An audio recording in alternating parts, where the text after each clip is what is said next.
আসসালামু আলাইকুম। আমি মোহাম্মদ কাউসার হোসেন। আমার ঠিকানা হচ্ছে কুমিল্লা দেবিদ্বার বড় আলমপুর, গ্রামের নাম। চট্টগ্রামে থাকি।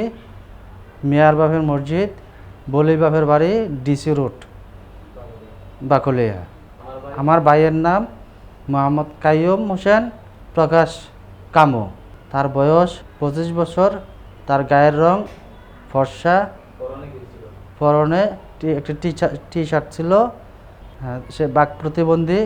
হ্যাঁ, গত সোমবার 2 তারিখ 6 মাস 2025 সাল সকাল 10টায় সে বাসা থেকে বের হয়ে দোকানে যায়। তারপরে সে আর রাত্রে এই পর্যন্ত অর্ধ পর্যন্ত আর আসে নাই। সব জায়গায় খোঁজাখুঁজি করে না পেয়ে চকবাজার থানায় জিডি করছি। কোনো হৃদয়বান ব্যক্তি যদি দেখে থাকেন, নিচের দেওয়া নাম্বারে অনুগ্রহ করে যোগাযোগ করবেন। আসসালামু আলাইকুম।